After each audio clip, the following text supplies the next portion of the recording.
हाँ जी। आज हम नया टॉपिक शुरू करते हैं कंप्यूटर बेसिक्स के अंदर इनपुट डिवाइसेस। इनपुट डिवाइसेस क्या है, चलिए देखते हैं। इनपुट डिवाइसेस देखने से पहले हम लोग थोड़ा सा एक डिफरेंस देखते हैं, हार्डवेयर और सॉफ्टवेयर में क्या डिफरेंस है। हार्डवेयर क्या होता है, सॉफ्टवेयर क्या होता है। तो बहुत ही मैं आपको बेसिक बताता हूँ, ज़्यादा डिटेल हम नहीं जाएंगे, टेक्निकल डिटेल में नहीं जाना है। हार्डवेयर का मतलब है कंप्यूटर के वह पार्ट्स जिन्हें हम देख सकते हैं, जिन्हें हम छू सकते हैं, समझे। जैसे कि कंप्यूटर का स्क्रीन हो गई, उसकी हार्ड डिस्क हो गई, सीपीयू हो गया, स्पीकर हो गया, माउस हो गया, आप इन सबको छू सकते हो, आप उनको देख सकते हो, तो वो क्या कहलाता है, हार्डवेयर कहलाता है। सॉफ्टवेयर क्या होता है, सॉफ्टवेयर होता है जो कंप्यूटर के अंदर प्रोग्राम, जो ऐप इंस्टॉल होती है, जिसे ना तो मैं देख सकता हूँ, ना छू सकता हूँ, महसूस कर सकता हूँ। मुझे पता है कि मेरे मोबाइल के अंदर गेम है, लेकिन क्या मैं इस मोबाइल को खोलूँगा पूरा तो क्या मुझे अंदर गेम दिखेगा? नहीं, वो मुझे दिखेगा नहीं, लेकिन मुझे पता है अंदर वो है। मोबाइल को खोलने पर या कंप्यूटर को खोलने पर मुझे उसके पार्ट्स दिखेंगे अंदर के, मैं उन पार्ट्स को छू सकता हूँ, देख सकता हूँ। लेकिन सॉफ्टवेयर या ऐप को मैं देख नहीं सकता, छू नहीं सकता। तो ऐसी चीज़ें सॉफ्टवेयर कहलाती है जिन्हें मैं देख या छू नहीं सकता हूँ, केवल महसूस कर सकता हूँ। और एग्जांपल मैं आपको बताता हूँ, सीडी जो होती है उसमें सॉन्ग्स हैं, बहुत सारे मेरे पास गाने हैं। सीडी को मैं देख सकता हूँ, छू सकता हूँ, तो सीडी तो हो गई हार्डवेयर, और उसके अंदर जो स्टोर गाने हैं वो हो गए सॉफ्टवेयर। तो हम जो इनपुट डिवाइसेस पढ़ रहे हैं ये सभी हार्डवेयर है, सॉफ्टवेयर नहीं है। Input devices, output devices hardware होते हैं जिन्हें मैं देख सकता हूँ, छू सकता हूँ। चलिए, अब इनपुट होता क्या है, मैंने आपको पहले ही बताया था कि कंप्यूटर को मैं जो भी कुछ इनपुट प्रोवाइड करवाऊंगा, उस इनपुट को कंप्यूटर प्रोसेस करेगा और मुझे आउटपुट देगा। अब इनपुट कितने प्रकार के हो सकते हैं, इनपुट कोई ज़रूरी नहीं है मैं कीबोर्ड से टाइप करके ही दूं। भाई मुझे मेरी आवाज़ का इनपुट देना है, मेरा साउंड का इनपुट देना है, मैं मेरी आवाज़ दूंगा उसको तो कंप्यूटर उसको मॉडिफाई करेगा, उसमें कुछ गाने मिक्स करेगा, उसमें मैंने गाना गाया सिंपल, और कंप्यूटर की मदद से मैं उसमें इंस्ट्रूमेंट्स की साउंड डाल रहा हूँ, ढोलक, तबला, गिटार। कंप्यूटर में मेरे पास स्टोर है सारे साउंड, मैं उस साउंड और मेरी आवाज़ को मिक्स कर रहा हूँ, यानी कंप्यूटर की प्रोसेसिंग क्या हो रही है। कंप्यूटर का काम है मेरी आवाज़ प्लस इंस्ट्रूमेंट्स की साउंड को मिक्स करके मुझे आउटपुट देना। तो मुझे मेरा साउंड का इनपुट देना है, तो कीबोर्ड से मैं मेरी वॉइस इनपुट नहीं दे सकता हूँ, उसके लिए मुझे दूसरा इनपुट चाहिएगा, माइक चाहिएगा। इसी तरीके से मुझे मेरा फोटोग्राफ, मेरा कोई कैमरे का इनपुट देना है, तो वेब कैमरा क्या करता है, आपका लाइव रिकॉर्डिंग का इनपुट कंप्यूटर के अंदर देता है। इसी तरीके से और भी बहुत सारे इनपुट हैं, तो अब हम देखते हैं क्या क्या इनपुट होता है। तो सबसे पहला तो इनपुट डिवाइस है, सबसे इम्पॉर्टेंट जो सबसे ज़्यादा यूज़ होता है वो है कीबोर्ड। कीबोर्ड आप सबने देखा ही है, मोटे मोटे तौर पे कीबोर्ड के अंदर कुछ ये जो कीज़ होती है, इन कीज़ को कुछ टाइप्स में बांटा हुआ है। तो पहला टाइप है ए से लेकर इसके अंदर जेड तक की टाइप करने की कीज़ होती है। दूसरा क्या होता है, 0 से लेकर 9 तक न्यूमरिक कीज़ होती है। तीसरा क्या होता है, फंक्शन की होती है, F1 F2, इनका स्पेशल काम होता है, स्पेशल मीनिंग होता है। हम आगे इसको भी देखेंगे कि इनका क्या काम होता है। इनको कहते हैं फंक्शन कीज़। दूसरी होती है कंट्रोल कीज़ और स्पेशल कीज़। कंट्रोल कीज़ और स्पेशल कीज़ मतलब ये जो देखिए यहाँ पर जो ये की बनी हुई है, ये सब स्पेशल कीज़ कहलाती है, कंट्रोल कीज़ कहलाती है। ये भी क्या कहलाती है, जिसके अंदर एंड, ब्रैकेट, कॉमा, ये सब स्पेशल कीज़ कहलाती है। तो कीबोर्ड का काम है कि मुझे कुछ लिखना है जो मुझे इनपुट कंप्यूटर में देना है, ठीक है। आगे चलते हैं। अगला सबसे इंपॉर्टेंट इनपुट डिवाइस है माउस, इसको बोलते हैं माउस। माउस के अंदर देखो, ये मोटे मोटे तौर पे जो नॉर्मल माउस होता है उसमें एक यहाँ पर एक बटन होता है, ये वाला बटन, इसको हम लोग क्लिक करते हैं, यानी ये बटन है। इस तरफ भी बटन है, दोनों तरफ बटन होते हैं। तो पहले वाले बटन को क्या बोलते हैं, पहले वाले जो बटन है उसको कहा जाता है, पहले वाले बटन को कहा जाता है LHB, लेफ्ट हैंड बटन, और इधर वाले को कहा जाता है राइट हैंड बटन। तभी तो कोई कहता है ना कि आप इस पर राइट क्लिक कीजिए यानी कि राइट हैंड वाले बटन को दबाओ, लेफ्ट क्लिक कीजिए यानी कि लेफ्ट हैंड वाले बटन दबाओ। और इन दोनों बटन के बीच में एक गोला होता है, उसको बोलते हैं स्क्रॉल। ये स्क्रॉल करने का काम आता है पेज के अंदर ऊपर नीचे जाने के लिए, मेरे स्क्रीन पे ऊपर नीचे जाने के लिए काम आता है सिंक, ठीक है। इसको बोलते हैं माउस बोलते हैं। अभी आगे चलते हैं, ये माउस काम कैसे करता है, चलो मैं आपको थोड़ा सा एक बार बताता हूँ। जिन लोगों ने अब ये माउस करता क्या, मेरा जो स्क्रीन है कंप्यूटर की, ये कंप्यूटर की स्क्रीन है, उस स्क्रीन के ऊपर ये माउस आगे पीछे घूमता है। जैसे जैसे मैं माउस को घुमाऊंगा एक तीर का निशान होता है, उसको बोलते हैं माउस का कर्सर। ये कर्सर आगे पीछे घूमता है माउस को घुमाने के साथ ही। तो इस कर्सर को कैसे पता चलता है मैं कहाँ घूम रहा हूँ, और जहाँ पर मेरे माउस को मैं जिस आइकन पे क्लिक करूँगा, स्क्रीन के ऊपर बहुत सारे फोटोग्राफ्स बने होते हैं, उनको आइकन बोलते हैं। जिस आइकन पे मेरा माउस क्लिक करेगा वो वाला प्रोग्राम चालू हो जाएगा। तब कंप्यूटर को क्या पता कि मैंने कहाँ क्लिक किया है, कंप्यूटर को कैसे पता कि मेरा कर्सर की पोजीशन क्या होनी चाहिए। तो ये बेसिकली वर्क ऐसे करता है, मोटे तौर पे आपको बताऊं तो हम लोगों ने ग्राफ आपने सबने देखा होगा, ये एक्स एक्सिस होती है, ये वाई एक्सिस होती है, और ग्राफ के हर पॉइंट का एक एड्रेस होता है कि भाई ये वाला पॉइंट मतलब एक्स वाई एक्सेस होता है। इसी तरीके से इन्होंने क्या किया है कि कंप्यूटर की मॉनिटर को एक ग्राफ के रूप में ले लिया है, यानी कि पूरे कंप्यूटर के मॉनिटर की हर पॉइंट का एक एड्रेस है in terms of X and Y axes, X और वाई एक्सेस के ऊपर। तो माउस जैसे जैसे घूमता है तो उन्हें पोजीशन पता चल जाती है। चलिए इतना डिटेल नहीं जाते हम लोग, आगे देखते हैं अब माउस कितने प्रकार के होते हैं। माउस आज अभी जो माउस चलता है वो ऑप्टिकल माउस कहलाता है। ऑप्टिकल माउस क्यों कहलाता है, जब आप उस माउस को उल्टा करके देखेंगे ना, नीचे आपको एक लाइट लगी हुई दिखेगी, तो इस लाइट की मदद से माउस स्क्रीन पर अपनी पोजीशन पता लगाता है, इसलिए इसको कहते हैं ऑप्टिकल माउस। पहले ज़माने में जो माउस चलते थे ऑप्टिकल से पहले, आज से 10 साल पहले 15 साल पहले, वो मैकेनिकल माउस हुआ करते थे। उसमें क्या होता था, माउस के पीछे अगर देखें तो वहाँ पे बॉल होती थी, छोटी सी गेंद, वो बॉल होती थी जो माउस को जब मैं घुमाता था किसी हार्ड सरफेस के ऊपर तो वो बॉल रोटेट करती थी, और उस बॉल के रोटेशन के हिसाब से स्क्रीन पर पोजीशन निकाली जाती थी, मैकेनिकल माउस। अभी आजकल तो वायरलेस माउस भी आ गए हैं जिनके अंदर माउस के अंदर वायर की ज़रूरत नहीं होती है। चलिए तो ये माउस हो गया है। अगला इनपुट डिवाइस है ट्रैक बॉल, इसको बोलते हैं ट्रैक बॉल। ये भी माउस ही है, सेम माउस की तरह ही काम करता है, बस यहाँ बॉल बनी हुई, इस बॉल पे आप उंगली रख के इस बॉल को इधर उधर घुमाओ तो आपका पॉइंटर घूमेगा। ये ट्रैक बॉल यूज़ कहाँ आती थी, लैपटॉप्स के अंदर पहले। आजकल तो लैपटॉप पे स्क्रीन टच आने लग गया है, स्क्रीन पैड आने लग गया, लैपटॉप के ऊपर पहले ये माउस की जगह पर ऐसी ट्रैक बॉल आती थी। इस ट्रैक बॉल को आप जब घुमाते थे तो माउस पे कर्सर, स्क्रीन पर कर्सर मूव करता था लैपटॉप के अंदर, ये कहलाती ट्रैक बॉल। अगला इनपुट डिवाइस है जॉयस्टिक।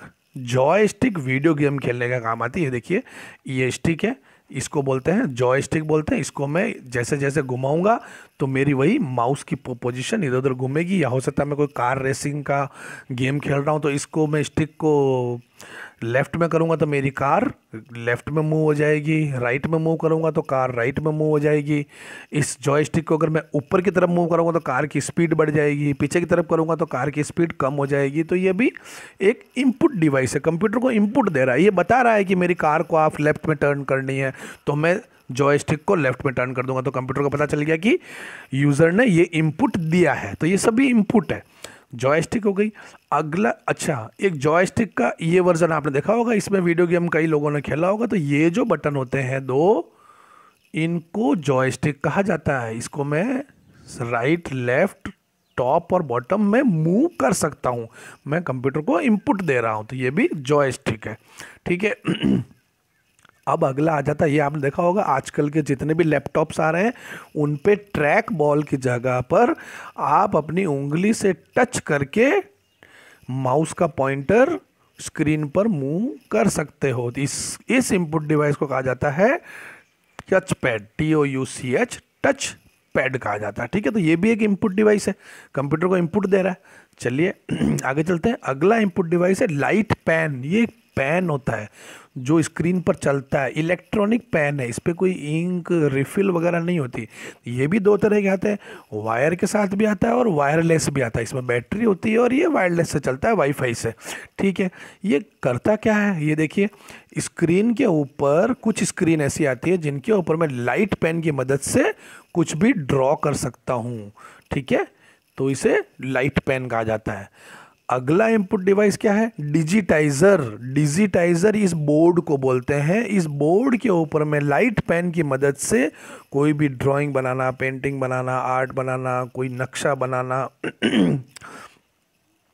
कुछ भी इनपुट अगर मुझे देना है, आर्किटेक्ट मुझे एक मकान का नक्शा बनाना है तो मैं इस पर इजीली डिजिटाइजर के ऊपर बना सकता हूँ, कुछ लिख सकता हूँ। तो ये डिजिटाइजर है, यहाँ से भी मैं इनपुट दे रहा हूँ। ठीक है, डिजिटाइजर।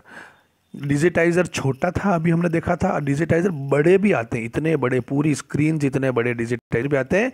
ये स्कूलों में, यूनिवर्सिटीज़ में, कॉलेज में क्लास लेने के लिए काम आते हैं, प्रेजेंटेशन के लिए काम आते हैं कि आप वहाँ पर टच करके दिखा भी सकते हो, लाइव डेमोन्स्ट्रेशन के लिए डिजिटाइज़र। अगला इनपुट डिवाइस है बहुत इंपॉर्टेंट, वो है स्कैनर।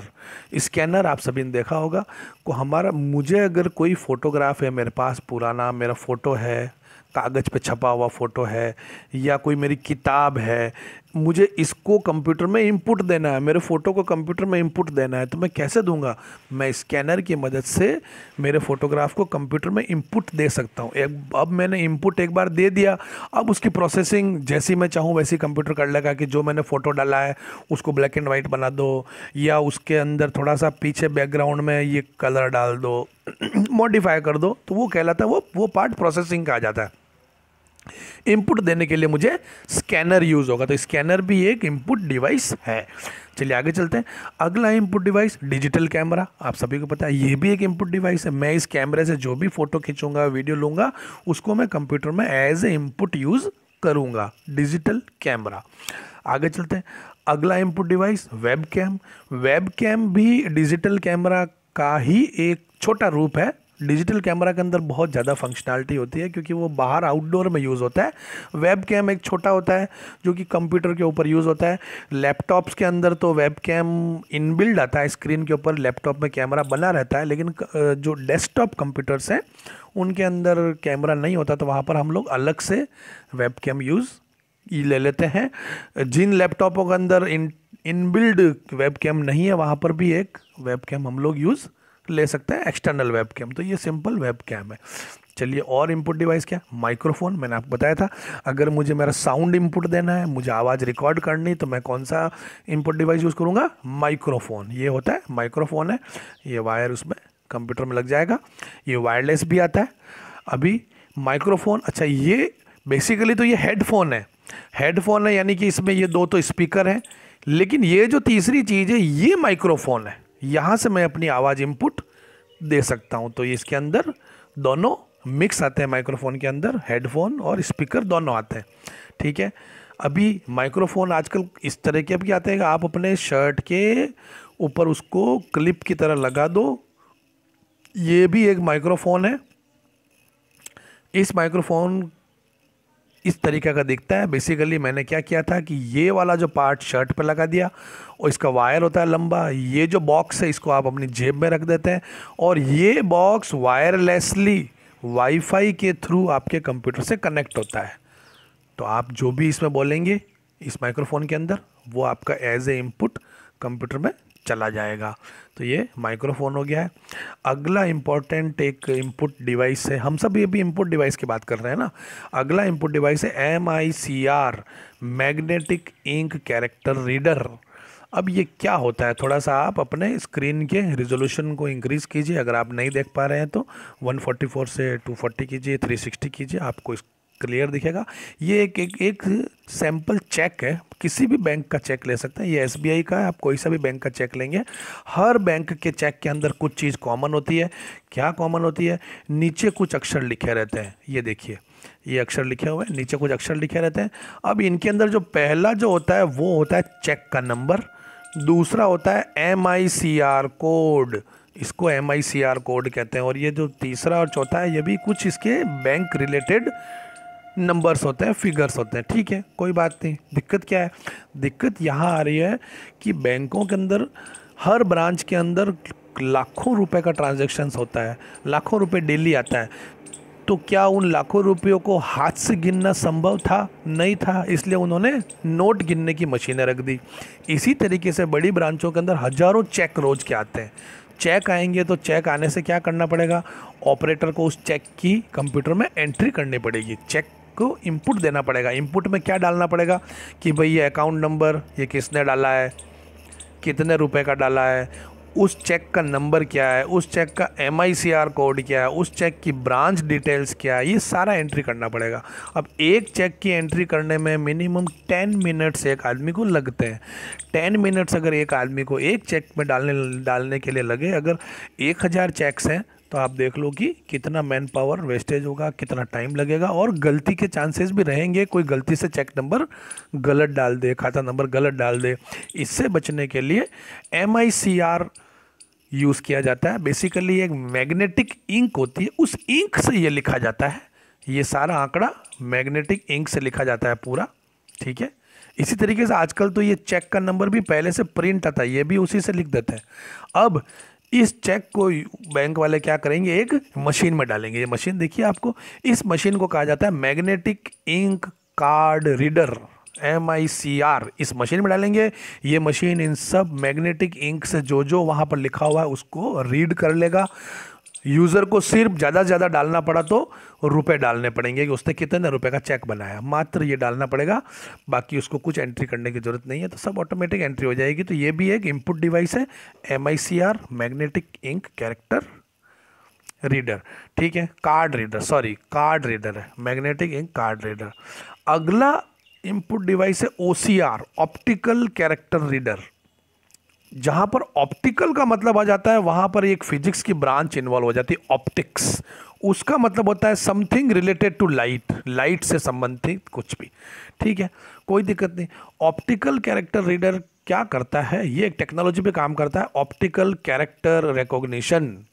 कैरेक्टर रिकॉग्निशन यानी कि अब जैसे ये आपको ये मशीन दिख रही है, इस मशीन के मुंह पर एक कैमरा लगा हुआ है।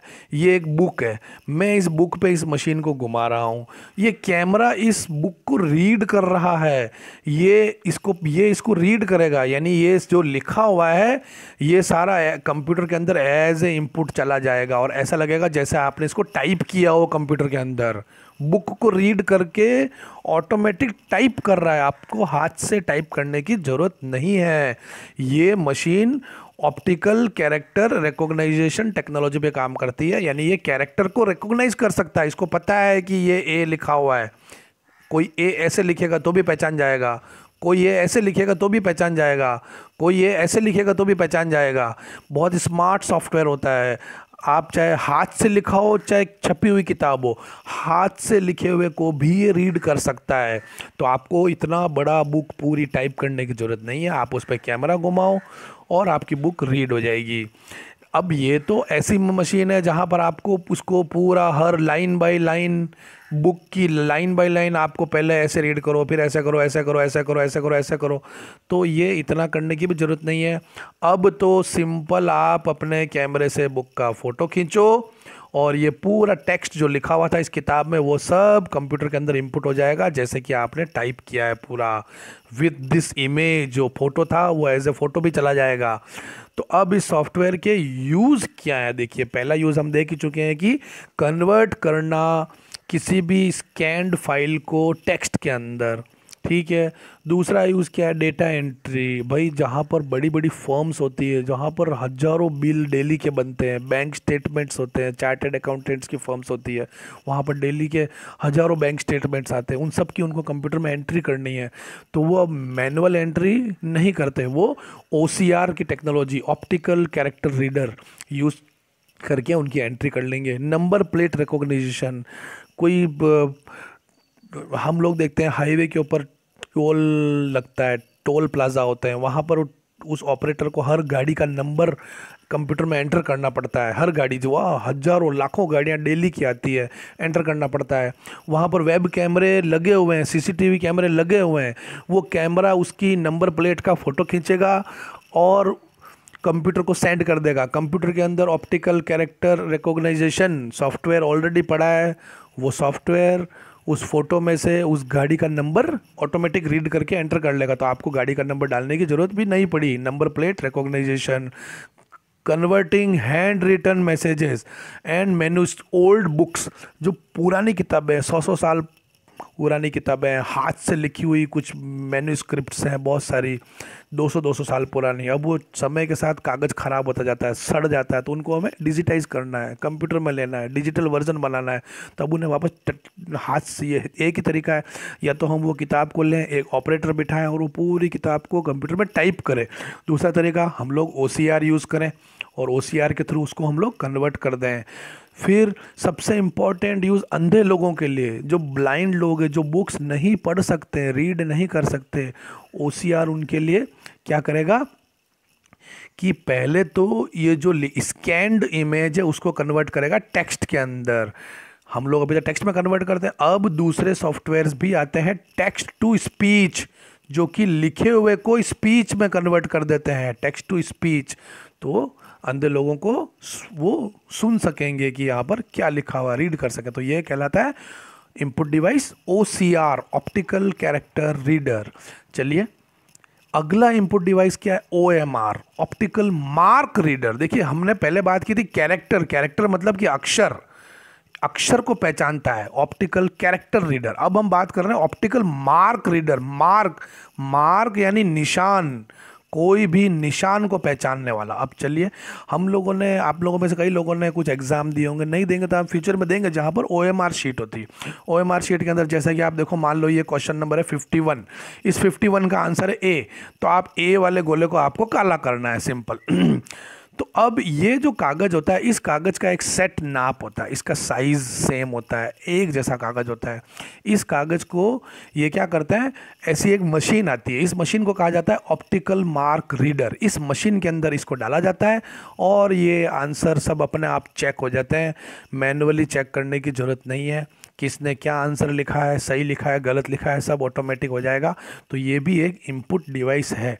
अच्छा, छोटा सा एक बार बताता हूँ आपको ये काम कैसे करता है, इसकी मैं टेक्नोलॉजी बताता हूँ, बहुत इंटरेस्टिंग और बहुत इजी टेक्नोलॉजी।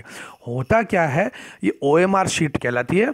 ये OMR शीट एक ही नाप की होती है। कंप्यूटर को पता है इसकी साइज़ क्या है, कंप्यूटर को ये भी पता है कि क्वेश्चन नंबर 51 की पोजीशन क्या है इस OMR शीट के ऊपर, और क्वेश्चन नंबर 51 का ABCD ऑप्शंस के गोलों की पोजीशन क्या है ये भी उसे पता है, एग्जैक्ट पोजीशन उसे पता है, inch by inch, milli inch, सब पता है उसको।